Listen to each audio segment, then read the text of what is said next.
সৃষ্টি করে তাকে বলা হয় ভাইরাসের সংখ্যা বৃদ্ধি। অন্যান্য জীবের ক্ষেত্রে যেটাকে বংশবৃদ্ধি বলে, ভাইরাসের ক্ষেত্রে সেটাকে বংশবৃদ্ধি না বলে সংখ্যা বৃদ্ধি বলা হয়, কারণ ভাইরাসকে জীব হিসেবে কল্পনা করা হয় না। ভাইরাসকে কল্পনা করা হয় জীব এবং জড়বস্তুর মধ্যে সেতু বন্ধন। দ্যাটস ওয়াই ভাইরাসের বংশবৃদ্ধিকে বংশবৃদ্ধি না বলে সংখ্যা বৃদ্ধি বলা হয়। ঠিক আছে, আমরা দুইটা প্রশ্ন শিখছি। এক, সংখ্যা বৃদ্ধি কি? দুই, ভাইরাসের বংশবৃদ্ধিকে সংখ্যা বৃদ্ধি বলে কেন? দুইটার অ্যানসার আমি বলতেছি। সংখ্যা বৃদ্ধি কি? যে প্রক্রিয়ায় ভাইরাস তার প্রতিরূপ সৃষ্টি করে তাকে বলা হয় ভাইরাসের সংখ্যা বৃদ্ধি। মুখস্থ করলে মায়ের হবে। যে প্রক্রিয়ায় ভাইরাস তার কি করে প্রতিরূপ সৃষ্টি করে তাকে বলা হয় সংখ্যা বৃদ্ধি। এখন ভাইরাসের বংশবৃদ্ধিকে সংখ্যা বৃদ্ধি কেন বলে? কারণ ভাইরাসকে জীব হিসেবে কল্পনা করা যায় না। যে প্রক্রিয়ায় জীব তার বংশধর সৃষ্টি করে তাকে বংশবৃদ্ধি বলে, কিন্তু ভাইরাস যে প্রক্রিয়ায় তার প্রতিরূপ সৃষ্টি করে তাকে সংখ্যা বৃদ্ধি বলে, কারণ ভাইরাসকে জীব হিসেবে কল্পনা করা হয় না। ভাইরাসকে কল্পনা করা হয় জীব এবং জড়বস্তুর মধ্যে সেতু বন্ধন হিসেবে। এই জন্য ভাইরাসের বংশবৃদ্ধিকে বংশবৃদ্ধি না বলে সংখ্যা বৃদ্ধি বলা হয়। Any doubt? Very good. এবারে আসি, এই যে ভাইরাস আমরা বললাম সংখ্যা বৃদ্ধি করে, ভাইরাস সংখ্যা বৃদ্ধি করে দুইটা প্রক্রিয়ায়। কয়টা প্রক্রিয়ায়? দুইটা প্রক্রিয়ায়। একটাকে বলা হয় লাইটিক সাইকেল বা লাইটিক চক্র, আরটাকে বলা হয় লাইসোজেনিক সাইকেল বা লাইসোজেনিক চক্র। আমরা দুইটা নিয়ে ইন ডিটেইলস আলোচনা করব। এই দুইটা থেকে একটা সিকিউতে আসবে, বুঝছেন? শুনেন, প্রথমে আমরা একটু লাইটিক সাইকেল নিয়ে আলোচনা করি। চিত্রগুলোকে আর্ট করে দেখাবো নাকি বই থেকে আপনারা দেখবেন? আর্ট করে দেখালে বেশি ভালো হয়। হ্যাঁ, আর্ট করে দেখালে মাথায় ঢুকবে, কিন্তু লেকচারটা একটু স্লো হবে। আর যদি বই থেকে দেখেন, হ্যাঁ স্পিড না আচ্ছা শোনেন, তাহলে আমরা একটু লাইটিক চক্রটা একটু দেখার চেষ্টা করব। দেখেন,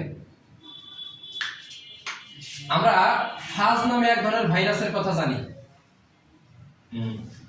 তাই না? এই ফাজ ভাইরাস কয় প্রকারের হয়? কি কি? ব্যাকটেরিয়া, সায়ানো আর একটা আছে আর হচ্ছে ভিতরে ছত্রাক যেটা আছে মাইক্রোফাজ, ব্যাকটেরিয়াফাজ। আরে বসেই বল।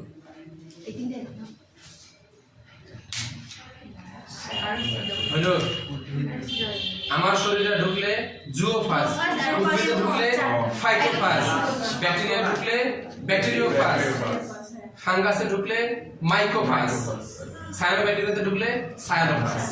বুঝতে পারছেন? তাহলে আমরা এখানে যেটা নিয়ে আলোচনা করব দ্যাট ইজ ব্যাকটেরিওফাজ। কি ফাজ? তাহলে কাকে আক্রমণ করবে? ব্যাকটেরিয়াকে। কোন ব্যাকটেরিয়া? বলির পাঠা অলওয়েজ ইকোলাই ব্যাকটেরিয়া। ইকোলাইয়ের পুনরূপ কি? ইশেরেকিয়া কোলাই। বলেন পুনরূপ কি? ইশেরেকিয়া কোলাই, সংক্ষেপে বলা হয় ইকোলাই। তাহলে ধরলাম যে এইটা একটা ফাজ ভাইরাস। ফাজ ভাইরাস এইখানে আছে তার নিউক্লিক অ্যাসিড। কি রে ভাই, এটা এরকম ভালো লাগলো কি হলো?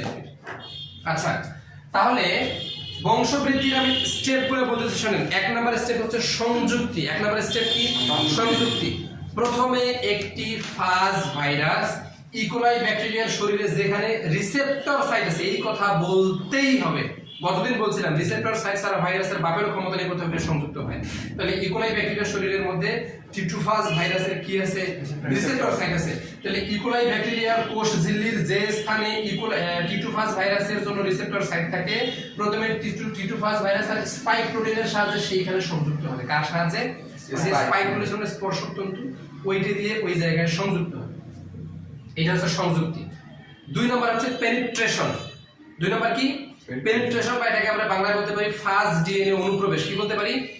ফাজ ডিএনএ অনুপ্রবেশ। এই হেডলাইনটা দিয়ে আমরা যেটা লিখবো সেটা হচ্ছে যে ইকোলাই ব্যাকটেরিয়ার নির্দিষ্ট স্থানে সংযুক্ত হওয়ার পরে টিটুফাজ ভাইরাসটি তার লেজের সাহায্যে সজোরে তার কোষ ঝিল্লিতে আঘাত করবে, যার কারণে সেখানে ফুটা হয়ে যাবে। এই ফুটা করাকে ইংরেজিতে বলে পেনিট্রেশন। এই জন্য পয়েন্টের নাম বললাম পেনিট্রেশন, কিন্তু আমরা বাংলায় বলবো যে ফাজ ডিএনএ অনুপ্রবেশ।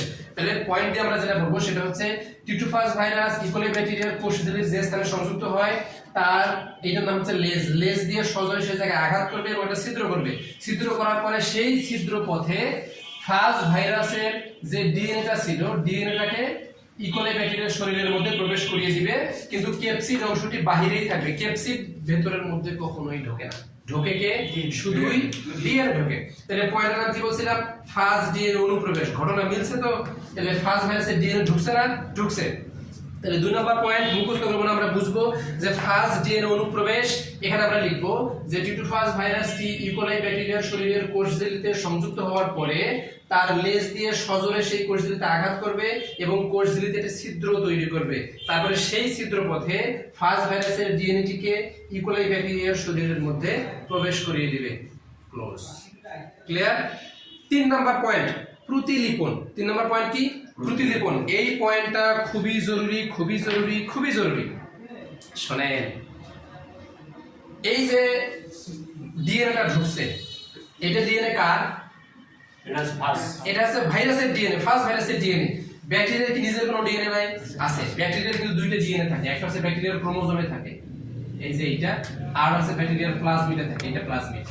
তাহলে এখানেও ডিএনএ আছে, এখানেও ডিএনএ আছে, আর এটা তো কার ডিএনএ? ভাইরাসের ডিএনএ।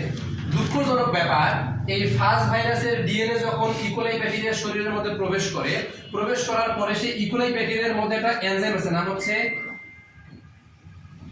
RNA polymerase. শেষে এএসই থাকলে কি হয়? এনজাইম। তাহলে আরএনএ পলিমারেজ একটা এনজাইম। এটা কার এনজাইম? ভাইরাসের এনজাইম। ভাইরাসে এনজাইম থাকে? থাকে না। যদি থাকে তাহলে সেই এনজাইম নাম কি? Reverse transcriptase. মনে পড়ে বলছিলাম? যাই হোক, তাহলে আরএনএ পলিমারেজ কিন্তু ভাইরাসের এনজাইম না। এই ডিএনএটা যখন ইকোলাই ব্যাকটেরিয়ার শরীরে ঢুকছে, ঢোকার পরে এই শালা ছলে বলে কৌশলে একে পটায় ফেলছে। কাকে পটায় ফেলছে? ইকোলাই ব্যাকটেরিয়ার আরএনএ পলিমারেজ এনজাইমকে পটায় ফেলছে। আপনারা জানেন আরএনএ পলিমারেজ এনজাইমের কাজ কি? চ্যাপ্টার 1 পড়ছেন কারা কারা? চ্যাপ্টার 1 পড়ছেন কারা কারা? আপনি তো পড়ছেন। বলেন আরএনএ পলিমারেজ এনজাইমের কাজ কি? RNA ribonucleic acid. পলিমার শব্দের অর্থ কি? আমি সারা জীবন একটা জিনিস আপনাদেরকে শেখাইতে পারলাম না যে শব্দ আগে বুঝবেন, পরে পড়াশোনা। আরএনএ মানে তো আরএনএ, এটা আমরা সবাই জানি। পলিমার শব্দের অর্থ কি? পলিমার শব্দের অর্থ বলেন আমাকে। পলিমার মানে জোড়া দিয়ে দিয়ে দিয়ে কোনো জিনিস তৈরি করা। পলিমার বোঝেন তো? পলি, মনো, ডাই, ট্রাই, পলি, তাই না? তাহলে অনেকগুলো নিউক্লিওটাইডকে যখন জোড়া দেই তখন সেটাকে বলা হয় পলিমারাইজেশন করা। তাহলে আরএনএ পলিমারেজের কাজ হচ্ছে যে নিউক্লিওটাইডগুলোকে জোড়া দিয়ে আরএনএ তৈরি করা। তাহলে আরএনএ পলিমারেজ এনজাইমের কাজ কি? আরএনএ তৈরি করে। কি তৈরি করে? কোন আরএনএ তৈরি করে জানেন? আরএনএ তো 5 প্রকারের হয়। কোন আরএনএ তৈরি করে? এমআরএনএ। এমআরএনএ। আপনারা কি জানেন এমআরএনএ এর কাজ কি? এটার কাজ কি বলেন? ভাইরে তোদেরকে গুলি করে মারিয়ে দেব। হ্যাঁ, এটার কাজ কি? প্রোটিন তৈরি করে। কি করে? প্রোটিন তৈরি করে। দেখছেন ঘটনা কি করছে? তাহলে এই ডিএনএ মানে ঢুকছে, ঢুকে প্রথম যেটা করবে সেটা হচ্ছে ইকোলাই ব্যাকটেরিয়ার শরীরের আরএনএ পলিমারেজ এনজাইমকে আকৃষ্ট করবে। আকৃষ্ট করে সে ট্রান্সক্রিপশন প্রক্রিয়ায় এমআরএনএ তৈরি করবে। দেখো এমআরএনএ তৈরির প্রক্রিয়াকে বলা হয় ট্রান্সক্রিপশন। কি বলা হয়? ট্রান্সক্রিপশন প্রক্রিয়া প্রথমে এমআরএনএ তৈরি করবে, তারপরে ট্রান্সলেশন প্রক্রিয়ায় প্রোটিন তৈরি করবে। তাহলে ট্রান্সক্রিপশন কাকে বলে? যে প্রক্রিয়ায় ডিএনএ থেকে এমআরএনএ তৈরি হয় তাকে বলা হয় ট্রান্সক্রিপশন। এটা কোথা থেকে তৈরি হবে? ডিএনএ থেকে এমআরএনএ তৈরি করবে। কার ডিএনএ কে কপি করবে জানেন? ভাইরাসের ডিএনএ। কি অদ্ভুত ব্যাপার! এনজাইম কার? ব্যাকটেরিয়া। কপি করতেছে কাকে? ভাইরাসের ডিএনএ কে। কপি করে কি বানাইলো? এমআরএনএ বানাইলো। সেটাকে আবার ট্রান্সলেশন প্রসেসে বানাইলো কি? প্রোটিন। তাহলে যেহেতু ভাইরাসের ডিএনএ থেকে প্রোটিন তৈরি হচ্ছে, এই প্রোটিন কি ব্যাকটেরিয়ার না ভাইরাসের? ভাইরাসের। কার? আমার কথাটা মনে হয় বোঝেন নাই। এই ডিএনএ কার? ভাইরাসের ডিএনএ। তাহলে ভাইরাসের ডিএনএ থেকে তৈরি হয়েছে এমআরএনএ, সেখান থেকে যদি তৈরি হয় প্রোটিন, তাহলে প্রোটিনটা মূলত কার? ভাইরাসের প্রোটিন। তৈরি হয়েছে কার শরীরের ভিতরে? ব্যাকটেরিয়ার শরীরের ভিতরে। ব্যাকটেরিয়ার শরীর, কিন্তু শরীরের ভিতরে তৈরি হচ্ছে যেগুলো সেগুলো কার জিনিস? ভাইরাসের জিনিস। কি অদ্ভুত ব্যাপার! যাই হোক, তাহলে এই ডিএনএটা এর ভিতরে ঢোকার পরে এর জন্য যতগুলো প্রয়োজনীয় প্রোটিন দরকার সব প্রোটিন সে এর সাহায্যে বানায় নেবে। যখন প্রোটিন বানানো শেষ, এইবারে তখন একটা খুব দুর্ধর্ষ কাজ করবে। তখন সে একটা এনজাইম তৈরি করবে এবং এই বিশেষ এনজাইমের সাহায্যে ভাইরাসের যে ডিএনএটা ছিল, এই ডিএনএ ব্যাকটেরিয়ার যে ডিএনএ ছিল এটাকে ভেঙে টুকরো টুকরো করে দিল। বোঝা গেছে? তাহলে সে দুইটা কাজ করলো। ঢোকানোর পরে ডিএনএ কে ঢোকানোর পরে দুইটা কাজ করবে। এক নাম্বার, আরএনএ পলিমারেজ এনজাইমের সাহায্যে তার জন্য প্রয়োজনীয় প্রোটিন তৈরি করবে। তোমার এত বিস্তারিত না বললেও সমস্যা নাই, তোমাকে যেটা বলতে হবে সেটা হচ্ছে ফার্স্ট ভাইরাসের ডিএনএ ইকোলাই ব্যাকটেরিয়ার শরীরে প্রবেশ করার পরে এই ডিএনএ ভাইরাস ব্যাকটেরিয়ার আরএনএ পলিমারেজ এনজাইমকে আকৃষ্ট করে সেখান থেকে এমআরএনএ এবং সেখান থেকে পরবর্তীতে তার জন্য প্রয়োজনীয় প্রোটিন তৈরি করবে। ভাইরাসের জন্য প্রয়োজনীয় প্রোটিন তৈরি করা শেষ হয়ে গেলে এই প্রোটিনগুলো ভাইরাস ব্যাকটেরিয়ার যে ডিএনএ ছিল সেই ডিএনএ কে ভেঙে ধ্বংস করে দেবে। 3 নাম্বার যে কাজ হবে, তাহলে দুইটা কাজ হয়েছে, এক প্রোটিন তৈরি করছে, 2 নাম্বার ডিএনএ কে ধ্বংস করছে। 3 নাম্বার এই ডিএনএ কে ধ্বংস করার পরে যে ধ্বংসাবশেষগুলো পাওয়া গেল, এই ধ্বংসাবশেষগুলোকে জোড়া দিয়ে দিয়ে দিয়ে দিয়ে এসে ভাইরাসের ডিএনএ বানাবে। কার ডিএনএ? তাহলে প্রথমে বানাইছিল ভাইরাস, তার জন্য প্রোটিন, তারপরে বানালো ভাইরাস, তার জন্য ডিএনএ। একটা ভাইরাসের দেহ তৈরি হতে কয়টা জিনিস লাগে বলেন তো আমাকে? দুটো জিনিসই লাগে। কি কি? প্রোটিন আর ডিএনএ, দুটোই বানানো সারা। এখন কি করবে? এই দুটো জিনিসকে অ্যাসেম্বল করবে। অ্যাসেম্বল করা মানে বুঝেন? অ্যাসেম্বল করা মানে সংযুক্তি করা। তাহলে এরপরে সে এই দুটো ডিএনএ কে কি করবে? এই দুটো জিনিসকে সংযুক্ত করবে। ধরো যে আলাদা ভাবে এই যে প্রোটিনগুলো তৈরি করছিল না, এই প্রোটিনগুলো থেকে মাথা তৈরি করবে, কলার তৈরি করবে, স্পাইক তৈরি করবে, লেজ তৈরি করবে, আলাদা আলাদা ভাবে তৈরি করবে। তারপরে এই সবগুলোকে জোড়া দিয়ে একটা ফ্রেম তৈরি করবে এবং ফ্রেমের ভিতরে ডিএনএ ঢুকাই দেবে। ঢুকাই আলাদা আলাদা করে কি তৈরি করবে? ভাইরাস। এইভাবে মাত্র 30 মিনিটের মধ্যে সে 300টা ভাইরাস তৈরি করবে একটা ব্যাকটেরিয়ার শরীরের ভিতরে। মাত্র 30 মিনিটের মধ্যে একটা ব্যাকটেরিয়ার ভিতরে ভাইরাস তৈরি হবে কয়টা? 300টা। তারপরে বুম, বোঝেন আপনি একটা ভাইরাসের শরীরে, ব্যাকটেরিয়ার শরীরে যদি 300টা ভাইরাস থাকে, ওটা ফুলে বেলুন হয়ে গেছে। তারপরে কি হবে? সিম্পলি ঠাস করে বাস্ট হয়ে যাবে। একটা এনজাইম তৈরি করবে, ওই এনজাইমটাই পর্দাটা কি করবে? গলায় ফেলে এখান থেকে স্বাধীনভাবে বের হবে। ঢুকছে 100 জন, একজন বের হবে কয়জন? 300 জন। সময় মাত্র 30 মিনিট। তোদের মতন গরুর গাড়ি নয়, ষোলো কোথাকার। বুঝছেন? তাহলে দেখেন আমি পয়েন্টগুলো ধরে ধরে বলি। প্রতিলিপন, এই পয়েন্টে কি বলবো আমরা? কয়টা পয়েন্ট বলবো প্রতিলিপনে? বইয়ে যে হাজি করা যাই থেকে থাকবে, আমরা কয়টা পয়েন্ট বলবো? 3টা। নাম্বার 1, এইদিকে তাকান। নাম্বার 1, ফার্স্ট ডিএনএটা ইকোলাই ব্যাকটেরিয়ার শরীরে প্রবেশ করার পরে ইকোলাই ব্যাকটেরিয়ার আরএনএ পলিমারেজ এনজাইমকে সাহায্যে নিয়ে সেখান থেকে এমআরএনএ তৈরি করবে, দেন সেখান থেকে ভাইরাসের জন্য প্রয়োজনীয় প্রোটিন তৈরি করবে। 2 নাম্বার, ভাইরাসের একটি গুরুত্বপূর্ণ প্রোটিন ব্যাকটেরিয়ার ডিএনএটিকে ধ্বংস করে দেবে। 3 নাম্বার, ব্যাকটেরিয়ার ধ্বংসপ্রাপ্ত ডিএনএ এর খণ্ডগুলোকে জোড়া দিয়ে ভাইরাস তার ডিএনএ বানায় নেবে। শেষ। এই 3টা পয়েন্ট এই প্রতিলিপন পয়েন্টের মধ্যে আমরা ব্যাখ্যা করব, পারবো না? এবার আসেন 4 নাম্বার পয়েন্ট, দেহের বিভিন্ন অংশ একত্রিতকরণ। মানে ওই যে প্রোটিনগুলোকে বানাইছিল না, ডিএনএ কে বানাইছিল না, এই সবগুলো আলাদা আলাদা খণ্ডকে একসাথে জোড়া দিয়ে নতুন নতুন ভাইরাসের তৈরি করবে হচ্ছে এই ধাপে। এন্ড ফাইনালি নতুন ভাইরাস মুক্তি। ইকোলাই ব্যাকটেরিয়ার শরীরের ভিতরে পর্যাপ্ত পরিমাণে ভাইরাস সৃষ্টি হলে ভাইরাসটি একটি বিগলনকারী এনজাইম তৈরি করে ইকোলাই ব্যাকটেরিয়ার কোষ ঝিল্লিকে গলায় দিবে এবং গলায় দিয়ে ভাইরাসের ব্যাকটেরিয়ার শরীর থেকে মুহূর্তেই তারা বাইরে বের হয়ে আসবে। এইভাবে একটা চক্রের মাধ্যমে 30 মিনিটে প্রায় 300টা ভাইরাস সৃষ্টি হতে পারে। Any doubts? এবারে আপনারা বইটা হাতে নেন। নিচে সংখ্যা বৃদ্ধি বা বংশবৃদ্ধি, এটা 3 নাম্বার লাইনে আসেন। ভাইরাসের অকোষীয়, তাই নতুন ভাইরাস সৃষ্টির প্রক্রিয়াকে জীবনচক্র বলা হয় না, সংখ্যা বৃদ্ধি প্রক্রিয়া বলা হয়। ব্যাকটেরিওফাজের সংখ্যা বৃদ্ধি দুই ভাবে ঘটে, লাইটিক বা ভাইরুলেন্ট চক্র, লাইসোজেনিক বা টেম্পারেট দশা। টি সিরিজভুক্ত ভাইরাসগুলোতে যেমন T2, T4, T6 ইত্যাদিতে লাইটিক চক্র চলে, কিন্তু ল্যামডা ফাজে লাইসোজেনিক চক্র চলে। এই যে দুইটা লাইনের কথা বললাম, এখান থেকে কমপক্ষে 5 বার ভর্তি পরীক্ষা প্রশ্ন হয়েছে। এই যে T2 তে কোন চলে কোনটা আর হচ্ছে ল্যামডা ফাজে চলে কোনটা, কমপক্ষে 5 বার ভর্তি পরীক্ষায় প্রশ্ন হয়েছে শুধু একটা লাইন থেকে। বুঝছেন? তারপরে আসেন ধাপ 1 নাম্বার ধাপ। 1 নাম্বার ধাপের 2 নাম্বার লাইন পড়বে।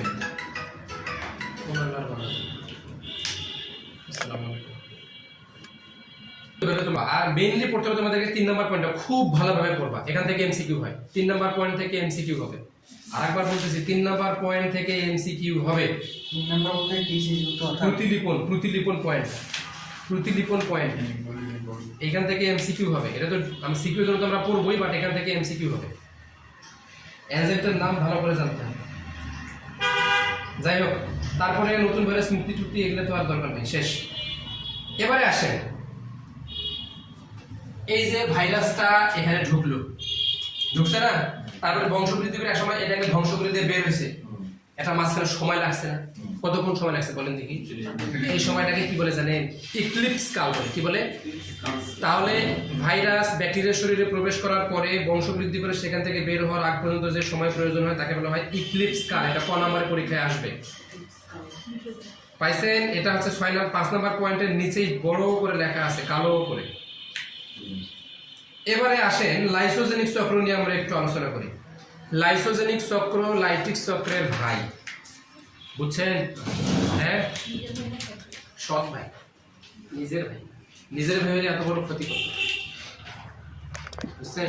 এ যদি হয় চোর, তাহলে ও হলো বাটপার। এ তো চোর না, দেখো আসলে তো চোর। এই সারা ঢুকছে, এর ইমানি পরিবারকে চুরি করে ওর ভিতরে বংশবৃদ্ধি করে পরে আবার ওকে ফাড়াই দেবে। ইহুদিরা যে কাজটা করছে না প্যালেস্টাইনের সাথে, সেম কাজ। ইহুদি প্যালেস্টাইন থাকার জায়গা দুনিয়াতে যখন পাইলো না, তখন প্যালেস্টাইনের কাছে এসে হাত জোর করলো, সরকার তাদেরকে থাকার জন্য জায়গা দিল। আমরা যেভাবে রোহিঙ্গাদেরকে জায়গা দিচ্ছি। ইনশাআল্লাহ বলিস না, ইনশাআল্লাহ বলবে, আমরা কবুল করি বলে মুশকিল। রমজান মাসে এগুলো কথা বলা যাবে না, সম্ভাবনা নাই। যাই হোক, হোয়াটএভার, বাঙালি জাতি খুব দুর্ধর্ষ জাতি। এদের সাথে ওরা বাঙালি বড্ড খারাপ। রোহিঙ্গা যদি খারাপ হয় তাহলে আমরা খারাপ স্কয়ার। সুতরাং এই সম্ভাবনা নাই। এক হাসিনাকে কিভাবে জয় বাংলা করে দিয়েছে দেখিস নেই? আমরা ওই টপিকে যাবো না। প্যালেস্টাইন কি আপনি এত কল্পনা করেন নাই যে এভাবে পালাবে? কল্পনা ছিলেন না? আমি কল্পনা করি নাই প্রথম 2-3 দিনে না, আমি মোটামুটি 6-7 দিনের পর থেকে। বিশেষ করে আবু সাইদ যেদিন মারা গেছে, ওই তো প্রথম থেকেই মারা গেছে। তারপরে যখন বেসিক্যালি গোলাগুলিগুলো শুরু হলো 18 তারিখের পরে, তখন আমি শিওর যে যেভাবে পাবলিকলি গোলাগুলি হয়েছে, এবং এগুলো তো আসলে আন্তর্জাতিক মিডিয়ায় গেছে না, এবং আল জাজিরা যখন নিউজ করছে, তখন থেকে আমরা মোটামুটি শিওর যে today or tomorrow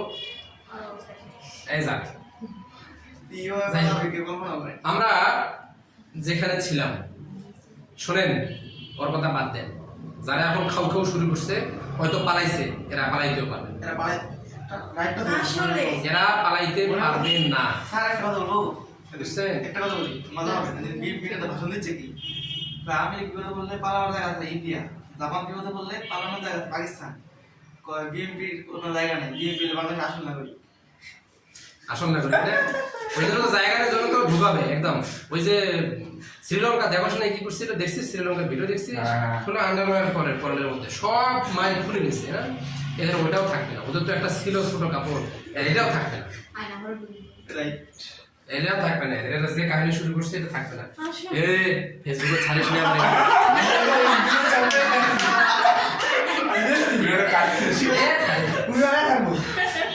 Rangpur community medical কলেজের ছাত্র দলের প্রেসিডেন্ট বলে 12 কথা গেল, ঠিক আছে? ওসব আমি বলছি হচ্ছে ওরা ফলো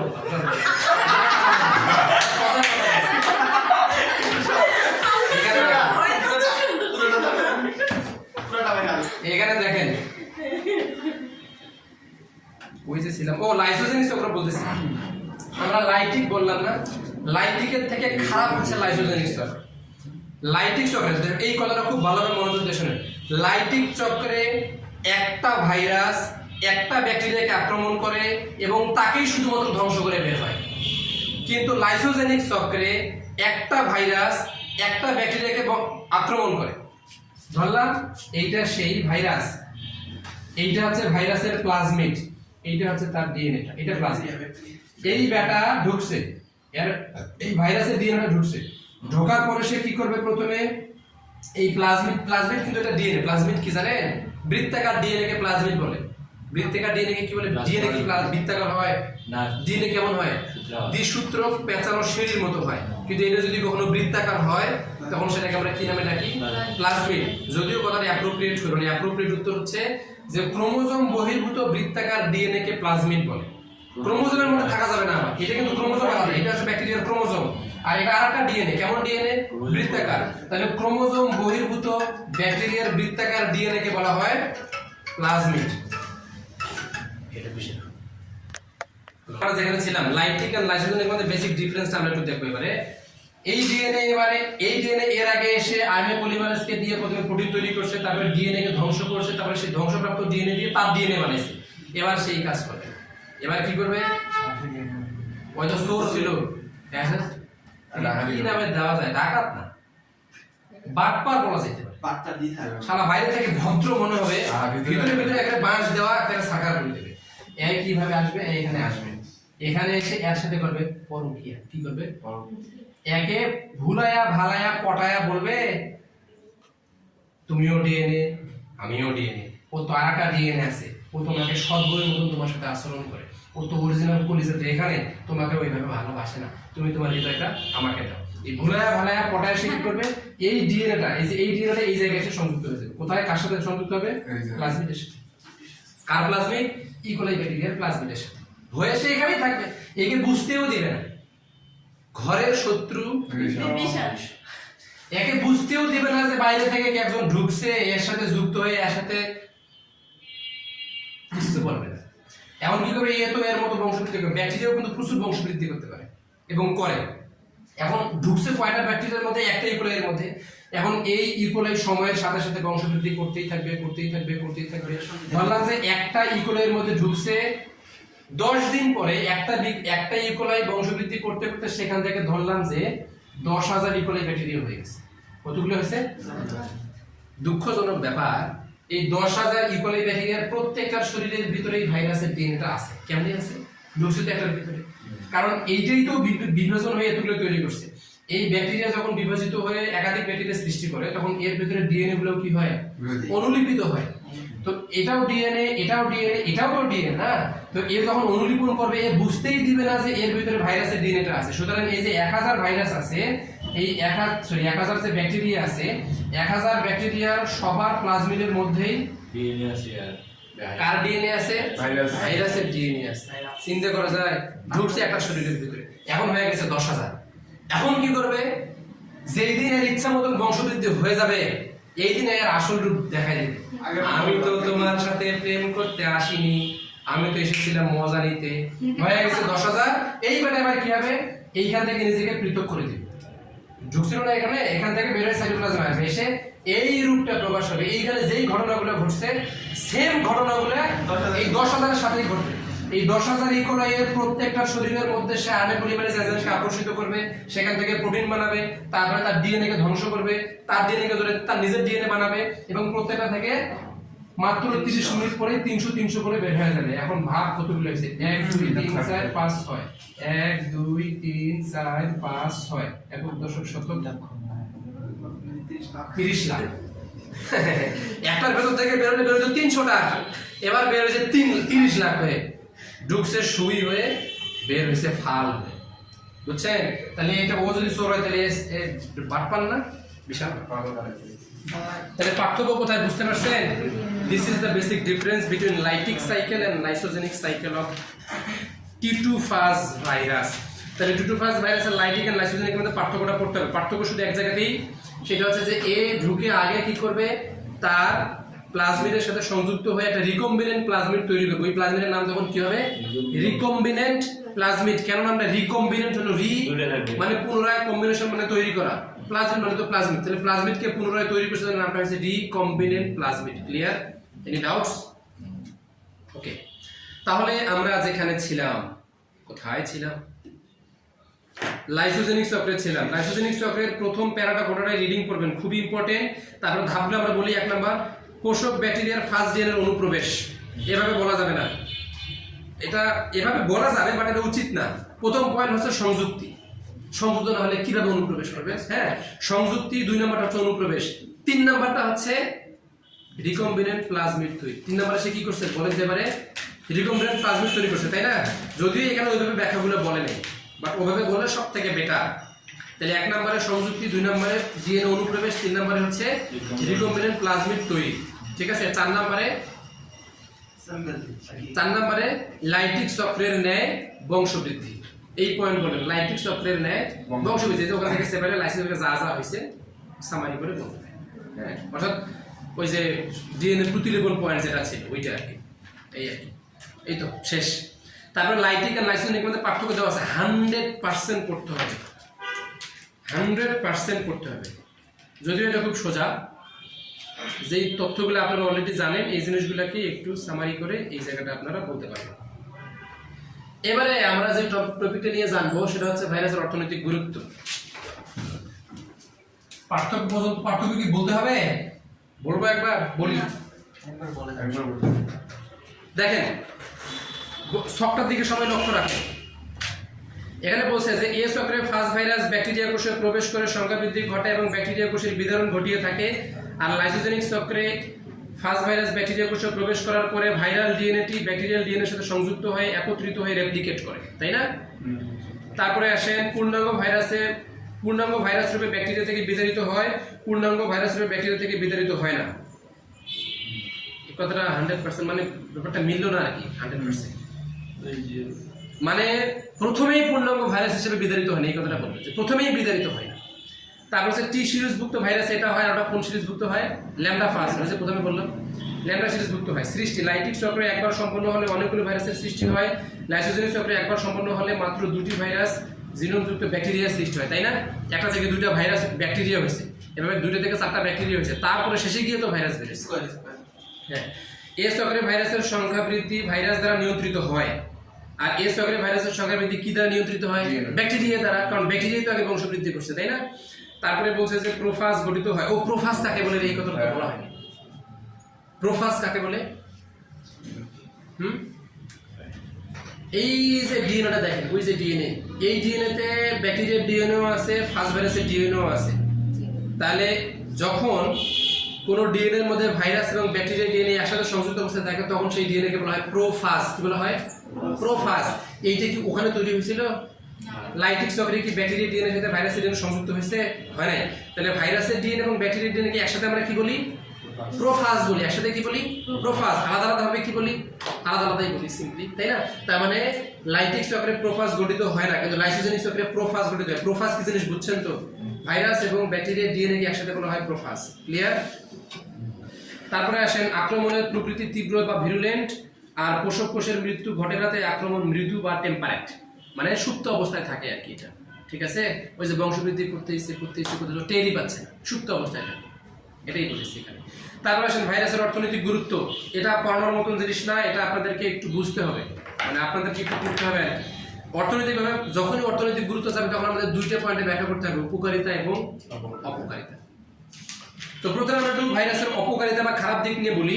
যেমন ভাইরাস রোগ সৃষ্টি করে মানুষের, উদ্ভিদের, পোষা প্রাণীদের। ঠিক আছে? আরো বেশ কিছু খারাপ কাজ করে, তো আমরা এক এক করে একটু যদি বলি। ভাইরাস মানুষের কি কি রোগ সৃষ্টি করতে পারে, উদ্ভিদের কি কি রোগ সৃষ্টি করতে পারে, এই দুইটা পয়েন্ট অন্ধের মতন মুখস্থ করতে হবে, এটা এমসিকিউতে আসবে।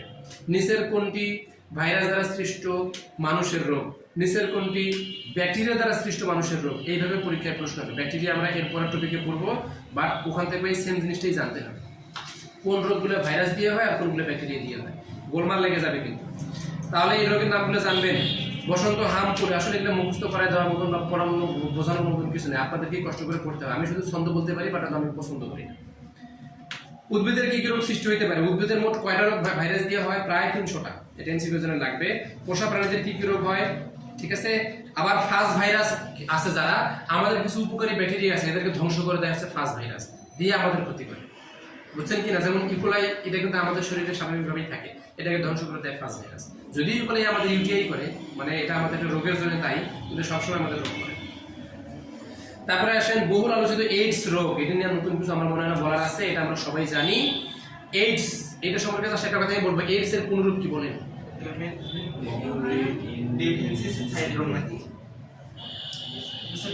এর পুনরূপ কি? Acquired immuno deficiency syndrome. AIDS রোগ হলে কি সমস্যা হয় মানুষের, বলতে পারবেন? রোগ প্রতিরোধ ক্ষমতা। আপনি এটার মিনিং, আমি বারবার একটা কথা বলি, শব্দের অর্থ বুঝবেন। Acquired immuno deficiency syndrome, AIDS এর 4টা শব্দ আছে। অ্যাকুয়ার্ড শব্দের অর্থ কি? অর্জন করা। অ্যাকুয়ার্ড মানে অর্জন করা। এইডস আপনার এমনি হবে না, আপনার কর্মের ফলেই আপনার হবে। এই জন্য বলছে কি অ্যাকুয়ার্ড, আপনার পাপের কারণে আপনার এইডস হচ্ছে। সবসময় যে পাপের কারণে হয় তা না, অনেক সময় ব্লাড ট্রান্সফিউশনের মাধ্যমে হতে পারে, তবে আপনার ভুলের জন্য কি হয়েছে নাকি? এটা এইডস হয় মানুষের ভুলের কারণে। এটা হচ্ছে অ্যাকুয়ার্ড, মানে যেটা মানুষ নিজেই অর্জন করে, মানুষের অর্জিত জিনিসকে বলা হয় অ্যাকুয়ার্ড। ইমিউনো মানে প্রতিরোধ তন্ত্র, ডেফিসিয়েন্সি মানে অভাব, তাহলে ইমিউন ডেফিসিয়েন্সি মানে প্রতিরোধ তন্ত্রের অভাব। সিনড্রোম মানে রোগ, সিনড্রোম মানে রোগ। আমাদের প্রতিরোধ তন্ত্রের এমন রোগ যেটা আমাদের নিজের দোষে হচ্ছে, এবং আমাদের প্রতিরোধ তন্ত্রে কি হচ্ছে? ডেফিসিয়েন্সি কমে গেছে। মানে এইডস হলে আমাদের যেটা হবে সেটা রোগ প্রতিরোধ ক্ষমতাটা কমে যাবে।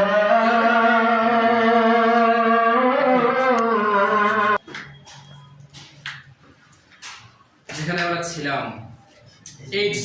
তাহলে এইডস হয় এইচআইভি ভাইরাসের কারণে। এইচআইভি ভাইরাসের পুরো হচ্ছে human immuno deficiency virus. Human মানে এটা মানুষের হবে, ইমিউনো ডেফিসিয়েন্সি মানে রোগ প্রতিরোধ ক্ষমতা কমে দেবে, ভাইরাস মানে তো ভাইরাস। তাহলে যেই ভাইরাস মানুষকে আক্রমণ করে এবং মানুষের রোগ প্রতিরোধ ক্ষমতা ধ্বংস করে দেয় এটাকে বলা হয় এইচআইভি ভাইরাস। এবং এটাতে যে রোগ হয় সেটাকে বলা হয় AIDS, acquired immuno deficiency syndrome. মানে এই ভাইরাস মানুষের শরীরে এমনি এমনি ঢোকে না, মানুষ জোর করে ঢুকলে তবেই ঢোকে। ঠিক আছে? আচ্ছা, তাহলে এইডস হলে কি হবে? রোগ প্রতিরোধ ক্ষমতা কমে যাবে। কমে গেলে কি হবে? জ্বর সর্দি কাশি হবে, হইলে আর ভালো হবে। স্যার যাই হবে না কেন আর সুস্থ হবে না মানুষ, কারণ রোগ প্রতিরোধ ক্ষমতা তো কাজ করতেছে। এই সত্যিকার 6 থেকে 7 মাস না স্যার? ডিপেন্ডস। স্যার এটা কি অ্যান্টিভাইরাল তো ইয়া করা সম্ভব না স্যার? অ্যান্টিভাইরাল এখনো পর্যন্ত সম্ভব হয় এখনো পর্যন্ত আবিষ্কারে হয়নি বাট এখনো পর্যন্ত হয়নি। সম্ভব তো অবশ্যই, তুই করিস অবশ্যই সম্ভব। ওই পর্যন্ত আমরা লাইফ। প্রয়োজনে বাদ দে। এবার আসেন ইবোলা ভাইরাস। ইবোলা ভাইরাস একটা আরএনএ ভাইরাস। কি ধরনের ভাইরাস আছে? এইডস কি ধরনের virus? RNA virus as well as retro virus. AIDS পড়ছিলাম, মনে আছে? উদাহরণ করছিলাম। ইবোলা ভাইরাস একটা আরএনএ ভাইরাস। এইটা সর্বপ্রথম পাওয়া গেছে আফ্রিকার ইবোলা নদীর তীরে। কোথায়? ইবোলা নদীর তীরে একটা কৃষক কাজ করতে করতে আক্রান্ত হয়েছিল, পরে ওই লোকটা মারা গেছে। হ্যাঁ, ওই জন্য এই ভাইরাসের নাম দিচ্ছে ইবোলা ভাইরাস। ইবোলা কিন্তু নদীর নাম, ঠিক আছে? যাই হোক, তো এই ভাইরাস আক্রমণ করলে যেটা হয় সেটা হচ্ছে মানুষের শরীরের কোষ ফেটে যায়। কি হয়? দেখো ভাই, টিটুফাস ভাইরাস ব্যাকটেরিয়ার কোষকে ফাটায় দেয়, আর ইবোলা ভাইরাস মানুষের শরীরের কোষকে ঢুকে বংশবৃদ্ধি করে ওটাকে ফাটায় দেয়। এভাবে মানুষগুলো মারা যায়। ঠিক আছে? কোন ভাইরাসের আক্রমণে মানব দেহের কোষ ফেটে যায়? এই ভর্তি পরীক্ষা আসছে, এর আগে আসছে। হ্যাঁ, সুতরাং একটু মনোযোগ দিয়ে পড়তে হবে। তাহলে ইবোলা ভাইরাসের আক্রমণে মানুষের দেহের কোষ ফেটে যায় এবং এটা আক্রান্ত হওয়ার পরে 2 থেকে 21 দিনের মধ্যে লক্ষণ প্রকাশ পায়। তাহলে সক্রিয় অবস্থা কতদিন? এটা 2 থেকে 21 দিন বাস। এবারে আসেন ইবোলা ভাইরাস থেকে আরেকটা এমসিকিউ জন্য তথ্য জানতে হবে, সেটা হচ্ছে কোন ভাইরাসকে বিশ্ব স্বাস্থ্য সংস্থা নিয়ন্ত্রণ করতে সম্পূর্ণরূপে ব্যর্থ হয়? ইবোলা ভাইরাস সবার শেষের লাইনে পাবেন। তাহলে ইবোলা ভাইরাস থেকে প্রথম 3 লাইন পড়বেন, মাঝখানে দেখেন 2 থেকে 21 দিনের সুপ্তাবস্থা এটা পড়বেন এবং সবার শেষের লাইনটা পড়বেন। এবার আসেন জিকা ভাইরাস। জিকা ভাইরাস আর জিকা, ডেঙ্গু নাম শুনছেন, চিকুনগুনিয়া নাম শুনছেন? ডেঙ্গু, চিকুনগুনিয়া এবং জিকা এরা সেম জিনিস। মানে সেম বলতে ভাইরাস আলাদা, কিন্তু এদের রোগ করার সিস্টেম সেম, রোগের লক্ষণ প্রতিকার একই রকম। ঠিক আছে? এটা মাথায় রাখবেন, তাহলে অনেক সোজা হয়ে যাবে ব্যাপারগুলো। তাহলে জিকা ভাইরাস একটা ফ্লেভি ভাইরাস, এটা আরএনএ ভাইরাস, এটা বানরের রক্ত থেকে প্রথম শনাক্ত করা হয়। 4 নাম্বার লাইনে পাবেন। 3 নাম্বার লাইনে পাবেন যে এডিস অ্যাজিপ্টি এন্ড এডিস অ্যালবোপিক্টাস। এডিস মশার নাম শুনছেন? এডিস মশা যেটা দিয়ে ডেঙ্গু হয়। এই এডিস অ্যাজিপ্টি এন্ড এডিস অ্যালবোপিক্টাস, এডিসের এই দুটো প্রজাতি দিয়ে মূলত এই জিকা ভাইরাসটা ছড়ায়। কিন্তু এটা ছোঁয়াচে রোগ নয়। ছোঁয়াচে রোগ বোঝেন? যাতে একজনের শরীরে অন্যজনের শরীরে এমনিতে ছড়ায়, এটা এমনিতে ছড়াবে না, মশা না কামড়ালে ছড়াবে না। সুতরাং এটা ছোঁয়াচে রোগ নয়। যাই হোক, এটা ছোঁয়াচে রোগ নয় এবং এটার প্রতিকার প্রতিরোধ সবগুলো ডেঙ্গুর মতোই। এমসিকিউতে প্রশ্ন হবে নিচের কোন রোগের প্রতিকার প্রতিরোধ ডেঙ্গুর মতো? উত্তর হচ্ছে জিকা ভাইরাসের রোগটা। ঠিক আছে? এটা হচ্ছে মোটামুটি 6 নাম্বার লাইনের দিকে পাবেন আর কি। তার নিচের লাইনে নিচ থেকে উপরে 3